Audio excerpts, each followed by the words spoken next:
A child who learns to self-destruct, undermine their own success, and erode their sense of identity is merely executing the abuser's will, even in their absence.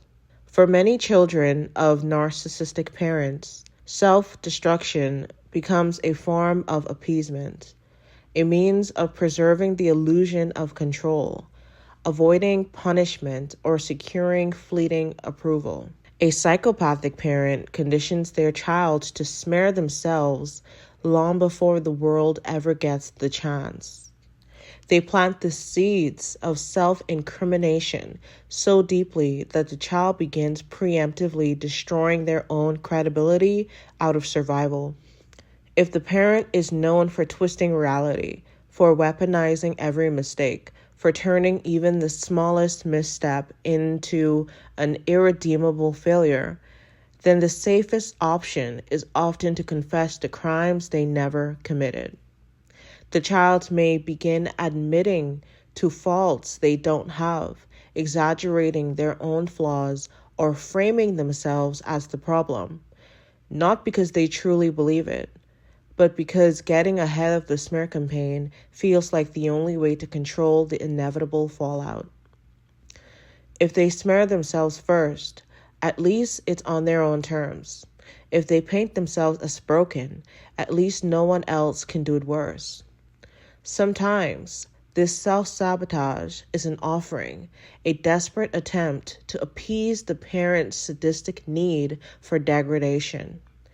Because if the parent sees them humiliated enough, perhaps they won't need to take it further. Other times, it is a shield, a way to make themselves unimportant, unthreatening, so the parent looks elsewhere for their next game. But the cruelest part is that the conditioning doesn't fade when the child leaves. It lingers, it follows them into every interaction, making them hesitate before defending themselves, making them fear being seen as too good, in case someone, somewhere decides they need to be taken down again. The smear campaign doesn't end with the parent. It embeds itself in the child's own mind, whispering that self-destruction is the safest option. This self-inflicted smear campaign does not stay contained within the walls of childhood.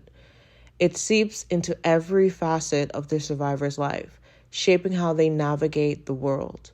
Conditioned to believe they are inherently flawed, they enter society already undermined, making it easier for others to mistreat, dismiss, or take advantage of them. They may find themselves in cycles of self-sabotage, unable to advocate for themselves in workplaces, relationships, or institutions because they have been programmed to assume they are always in the wrong. Abusers recognize the lack of self-protection and strike where the wounds are already open. They become easy scapegoats, the ones blamed in conflicts. In their most desperate states, they may retreat entirely, isolating themselves from a world that is already being trained by their own hands, but at their parents' instruction to see them as broken, unworthy, or even dangerous. And yet, the greatest tragedy is that society does not see the invisible strings. They do not see the child who is forced to confess to crimes they did not commit. But why would a parent enjoy this? Why would they take pleasure in watching their own child erode themselves, ensuring they enter a world that will chew them up and spit them out with no defense? The answer is as cruel as it is simple, because it proves their power. It is not enough for a psychopathic parent to control their child in the moment. They must own them indefinitely, bending reality so thoroughly that even in their absence, the child continues to serve their purpose. There is a particular satisfaction in knowing that their control extends beyond the home. To them, it is proof that they are godlike, capable of shaping a person so thoroughly that they will continue to self-destruct long after the abuse has stopped. And if the child struggles, if they are hated, discarded, abused by others in society, that is the ultimate victory because it validates the parents' original claim. Look at them. They really were the problem all along. It allows them to feel righteous, to feed their own ego while avoiding any responsibility for the suffering they engineered. More than anything, they enjoy it because it means the child will never truly escape. Even if they run, even if they try to heal, the parent's voice remains. The world will always treat them exactly as the parent dictated. And to the narcissist or a psychopath, that is the most exquisite form of control. A lot of neurodivergent people are lost children or scapegoats. They may be in between both roles. They're conditioned to see their own suffering as a joke, whether through direct ridicule, dismissal, or being forced to minimize their pain to survive. Many develop a habit of laughing inappropriately at traumatic or serious situations, not because they find them amusing, but as a survival mechanism. This reaction can be tied to mental illness, dissociation, or years of being told that their suffering was either insignificant or entertaining to others. Unfortunately, when they exhibit this response around regular people, it can make them appear guilty or complicit in what happened to them, further isolating them and reinforcing the idea that their pain isn't real or worthy of acknowledgement. If they could laugh at your pain, if they could twist it into something ridiculous, then how could you take it seriously? How could you ever believe that what happened to you mattered? They made sure you wouldn't. The moment you reacted, if you cried, if you showed distress, if you so much as hesitated, they would mock you for taking it to heart. So you force yourself to smirk along with them, to let out an uneasy chuckle, to pretend it didn't sting while something inside of you curled up and died. They needed you to bypass your own pain so thoroughly that you wouldn't even recognize it as pain. The moment you sit with the reality of what they did, the entire illusion shatters. That's why they conditioned you to see yourself through their eyes instead of your own. No matter where you go, you find them, the fallen golden children. It's the same cycle repeating itself, only with different faces. They may not have the same power as the narcissistic parent held over you, but they still carry the same entitlement, the same need to ensure that someone else takes the fall. They will play the misunderstood, tragic figure who can do no wrong, and you will be the one who absorbs the blame. Even if they claim to be victims, even if they claim to be discarded, they will never stop looking for someone to play the scapegoat in their story. Because if they admit that their role as the golden child was built on lies, they have to admit they were never as innocent as they pretend to be. And so, they repeat the same script, not by rising above their past, but ensuring that someone else stays beneath them. You might not recognize it at first. You might think you found someone who understands someone who has also suffered, but it doesn't take long before you realize the truth. They are not looking for an equal. They are looking for someone to carry their shame, their failures, their guilt, everything they cannot bear to hold themselves. And you, trained to take responsibility for things that were never yours to begin with, step into the role effortlessly. They tell themselves that you deserve it, that you are weaker, lesser, defective, that you were always meant to be the one who falls. And when you push back, when you refuse to play along, they turn on you just like before, just like the original golden child did, because they cannot exist without a scapegoat. without someone to contrast themselves against. They have to look in the mirror, and that is the one thing they will never do. This is why so many lost children retreat, why they disappear into their own minds, why they isolate, why they stop trying to be understood. They see the pattern for what it is, a rigged system where no matter how much they try to redefine themselves, they are always forced back into the same place.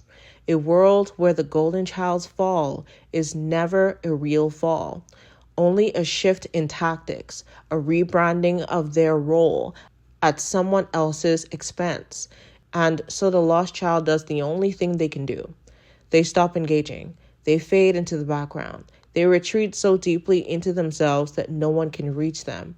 Because if the world only offers the same fate over and over again, why bother playing at all?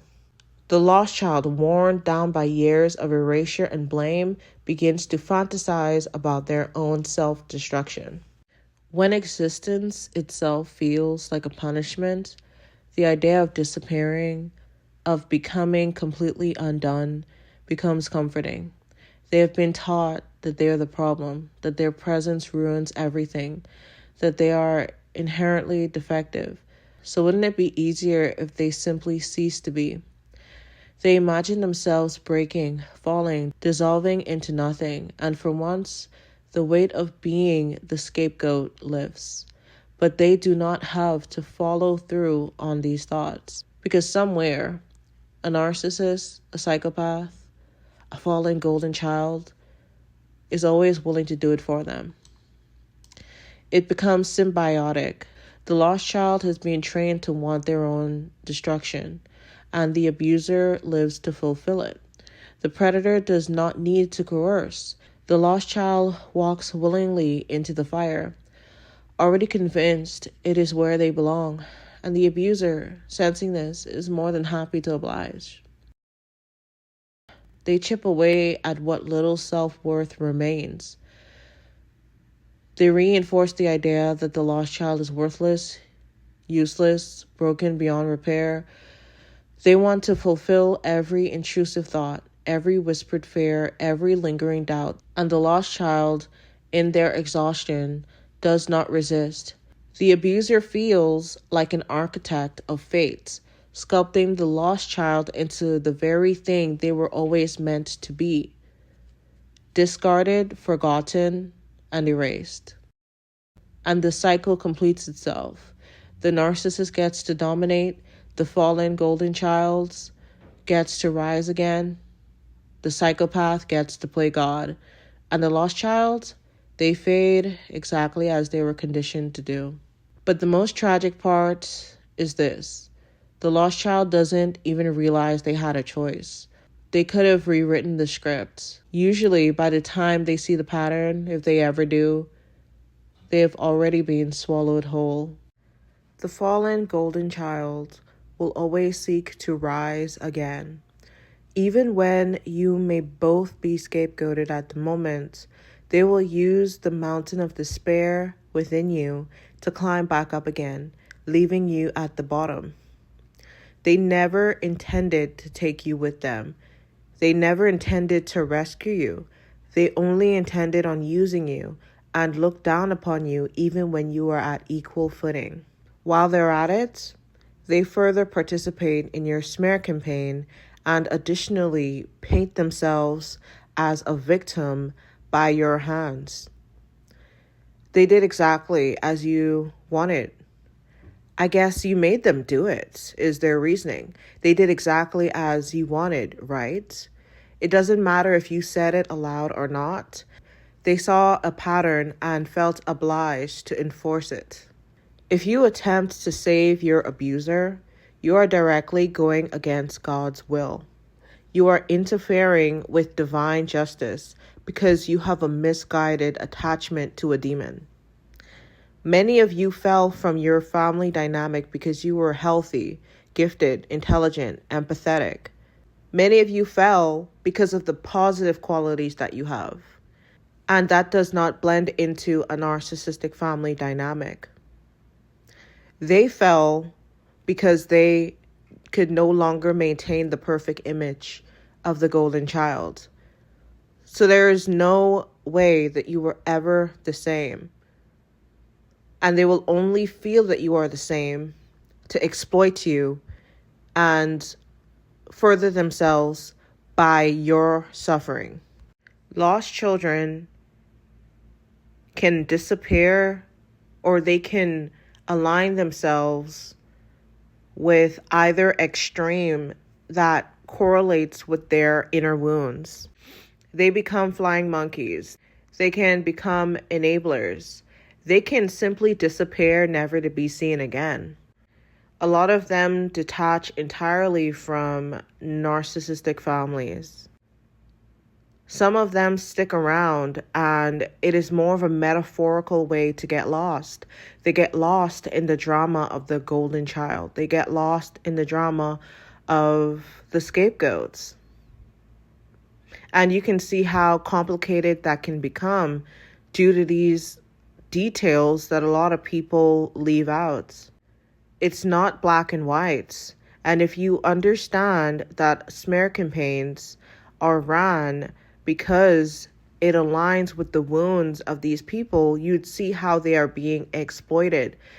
It isn't exactly your job to save them. It is a matter of exposing or showing light to the dynamic.